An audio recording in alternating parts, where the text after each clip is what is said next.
Hi everyone, sorry about too many concerts going on right now.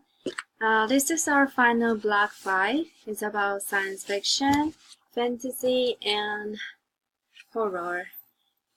As the textbook said, it provides escape from the difficulties of life and also allow young adults to enjoy vicarious experiences and investigate worlds where the impossible becomes possible or where technology makes dreams come true.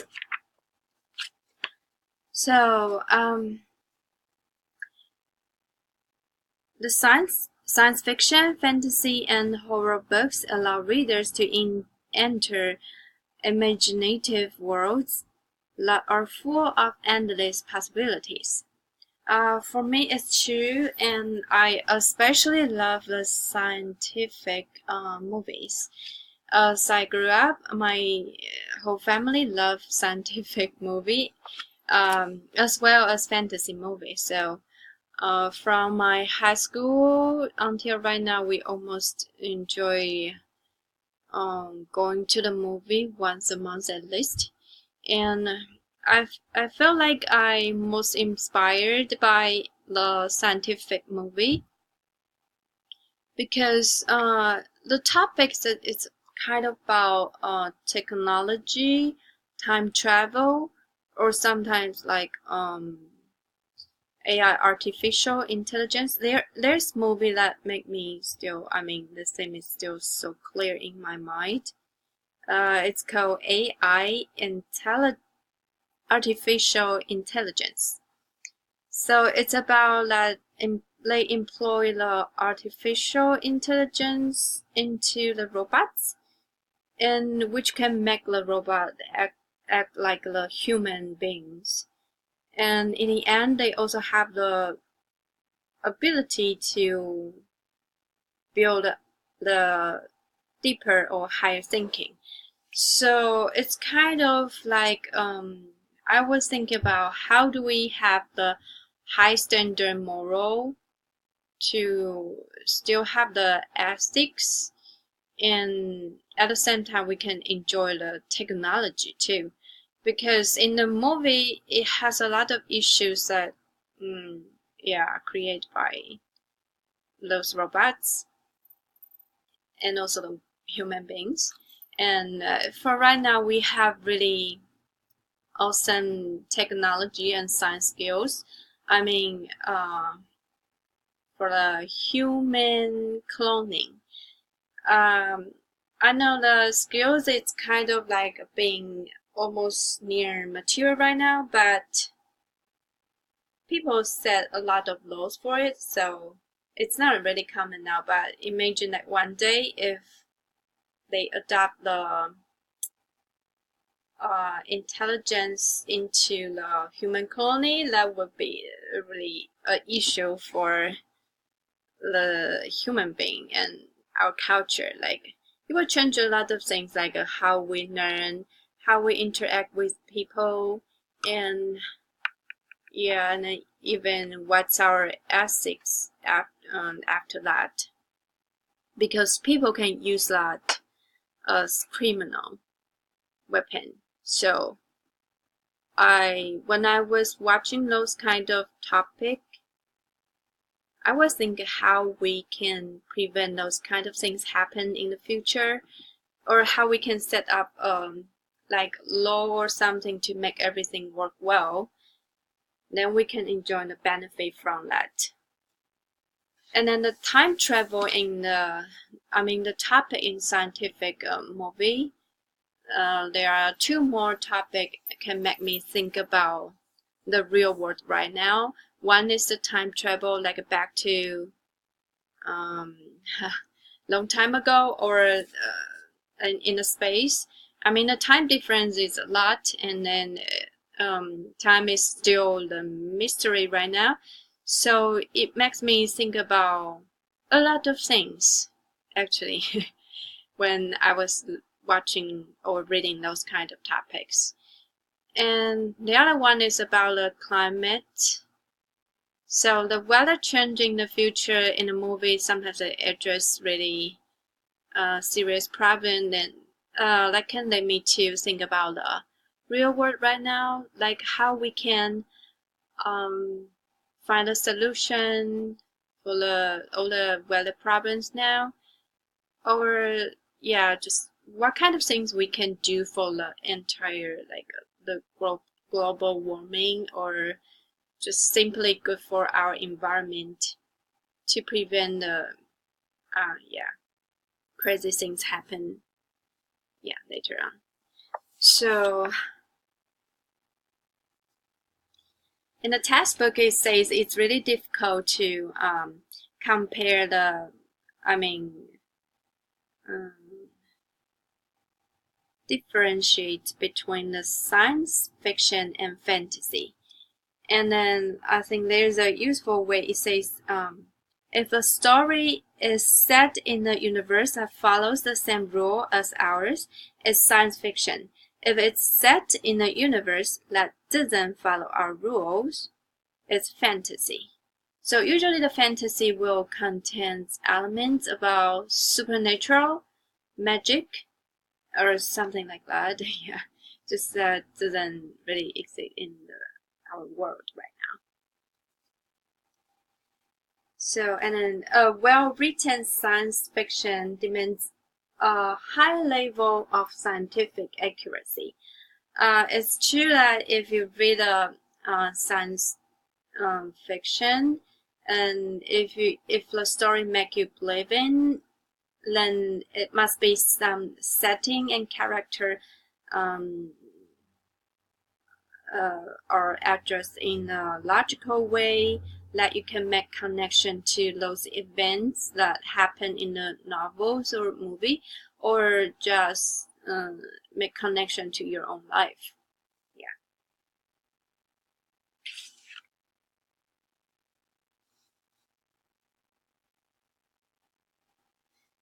So the textbook also say as readers begin to consider the future of the world presented in the novel they are reading, they also begin to consider the world they live in. That really happened to me.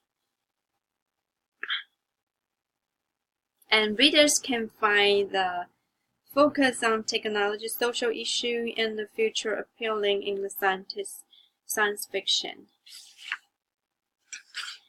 And for the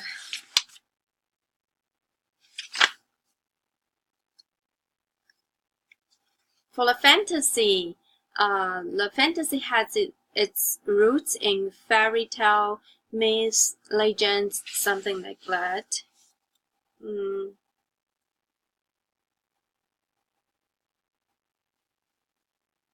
Yeah. And about the horror, I don't have that much experience about the horror. I'm really nervous about reading them or watching them, so I always need my family or friends around me. But then I will just quit maybe after 5 minutes, because after that I would have too much imagination that is really bad. So yeah, and then I probably need some more time. A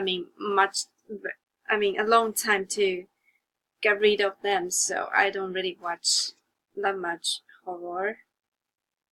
But if Twilight is part of horror, then actually I like Twilight.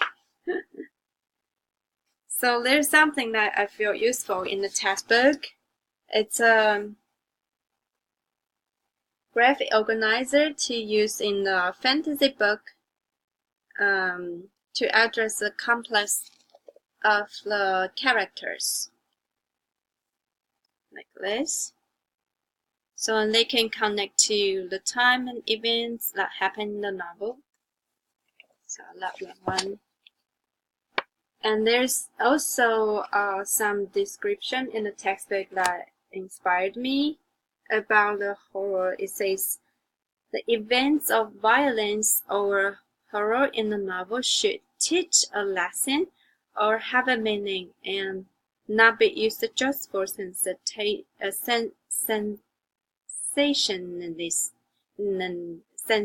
Sorry. Sensationalism. Sensationalism. Yeah.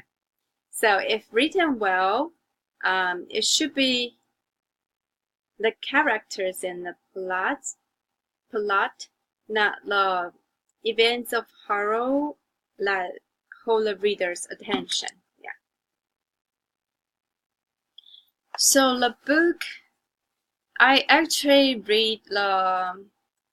I read the Harry Potter and the Twilight again, and also Newman. So I would like to talk about how to use them and how I will use them in the class for the Harry Potter because it has some topic about. I mean, we can link some. I will link some. I will make connection to the loss of parents in early life or the loss of loved ones, so they can learn how Harry Potter lived a life when he really misses his parents, and also the school life, since the school has different groups, and I mean among adolescents they have different groups too. So it could be a link for them to think about what's a social life or how they work with different groups. And also, Harry Potter has many good friends, so it could be a connection with friendship among adolescents to make them think about what's the value of good friendship and what's the true friend. What's the definition for them? Definition of the true friend for them. So, and the last one I would talk about is the magic. It's about imagination. I would love to use the imagination in the lesson too, because there's a lot of magic tools that they use in the in the movie and novel, and then I think it could be a link to stimulate students to think about how they invent these kind of things or how they want to approve the tools we use in daily life. So they could be an inventor to invent something that they want to and want to make the life perfect or make life more convenient or more like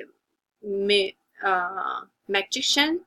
Yeah, so they can have their imagination about this part.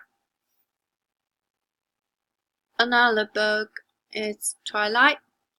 And about the Twilight, I would like to talk about because most of people think it's about Twilight Newman is about romance, but I will make connection about the girl power because it addresses